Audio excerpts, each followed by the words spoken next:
The second segment of the show, we're talking to Mr. Bill Purcell, who is a candidate for the mayor of the city of Nashville.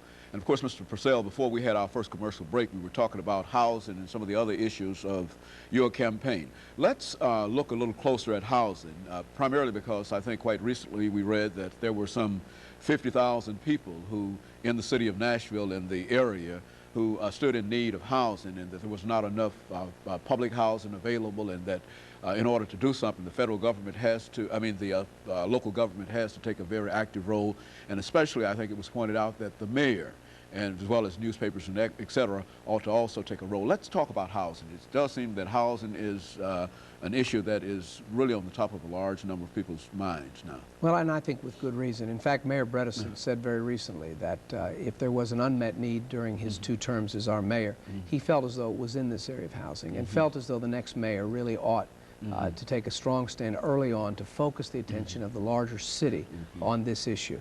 I think the need is very great here at the moment. The numbers that you set out, I think, ought to surprise many people, but at the same time ought to make them know they need to redouble their efforts in this area. The city has an important role. Clearly, we maintain a large agency, MDHA, which is charged with the responsibility for making sure that housing is available. But what I think we've learned here in recent months is that it's not simply a city function. The city can't by itself, not certainly with public resources, provide for all of the needs. It's got to be a partnership between private individuals, private companies, and in particular banks and other entities that are in a position to provide the financing to give us the wide range, the rich mix of housing that we need.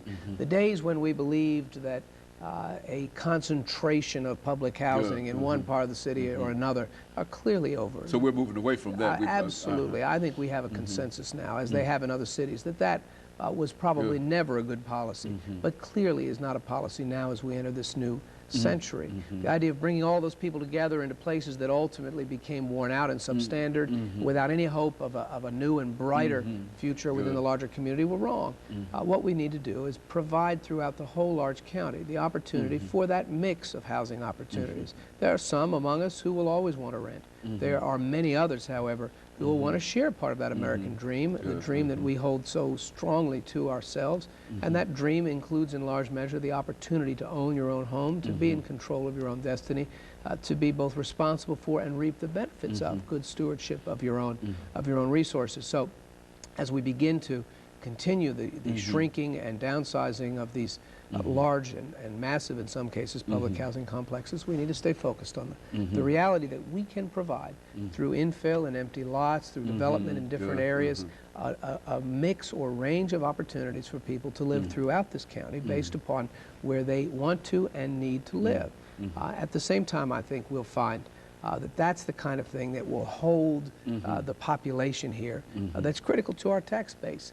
There was an article in the paper just today about the fact that while growth remains very strong in the counties surrounding Davidson, we are finding increasingly, particularly among the middle class, that there's a decreasing strength in the growth in that area. In fact, fewer and fewer are choosing to live here. What we're finding is more and more decisions are leading our people to move to counties surrounding Nashville. For the long term, that's not healthy. We need to have a diverse and vibrant city that provides opportunity, it seems to me, for everyone who wants to and who presently does live here.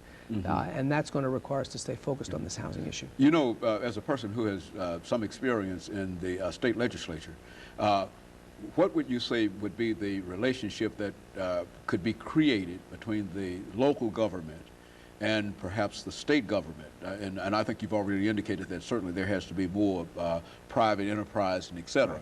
But also that we do have 2 forms of government here, the state government as well as the local government. Do you think that there can be some kind of partnership, or is there, excuse me, perhaps some kind of partnership that will bring about that relationship in the area of housing? I think one of the strengths that I have, one of the very special experiences I have, is the fact that I served those 10 years in the legislature. I have seen the examples of the kind of cooperation you're talking about, and that is precisely what we ought to be doing. There is a strong tendency housing and development agency that has the resources and expertise that we need. We have at the local level, as I indicated, MDHA. But a mayor with the experiences that I have, I think would be uniquely positioned to be sure that we're collaborating, working together in a way that maximizes the resources of both of those authorities. At the same time, I think a mayor, coming from my experience, understands that we need to use those funds and that knowledge to leverage other and greater resources that are present in the private sector. Bob Corker, who was a leader in our state capitol as Commissioner of Finance and Administration for this governor, Governor Sundquist, was also a leader at the local level in Chattanooga before coming here. And one of the things he points out very strongly is that the way in which they made progress in Chattanooga, strong progress, was by leveraging private funds, private foundation funds, private and individual funds, and then also private banking funds to provide additional a critical mass of money and resources, of mortgage and other lending that allows you to move ahead on a broad front and provide in short order literally thousands of housing units, those thousands of housing units that we need in Nashville as soon as we can get them up. You know, and I think another issue that that perhaps you would like to discuss has to do with the desegregation order, because I think that in a real sense commitments have been made in reference to the ultimate outcome with the ending of desegregation. And let's have you to sort of speak to those issues and you know, where you would, what you would do in terms of that.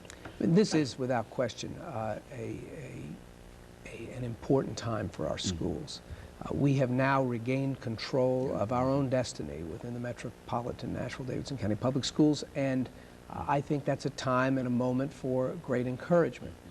The plaintiffs in that lawsuit, represented by Richard Dinkins and others, understood the need for us to move forward in that way, and I think we all should take great, I think, both pride and have great hope based upon the ability of everyone to come together in federal court and set a direction, set a course. The idea that children will now be able to, by and large, go to school closer to their homes, that they will go to only 3 schools during the course of their career in Nashville. These are major steps forward. The funds and the resources that have been provided to both rehabilitate and provide for new buildings, the whole Jackson Montessori School not far from where we are today, being a very recent example of that, but others, many others, to come online in the next few years. All of that gives me great hope that the goal of a good school for every child wherever they live can be met. The money has already been appropriated for primarily for this, okay, so there's no idea of having to go back to council to have any of this refinanced. No, I think the resources. And let me interrupt for this second commercial break, and I'm sorry, but let me interrupt for this second break, and we'll be back with our audience following this commercial break.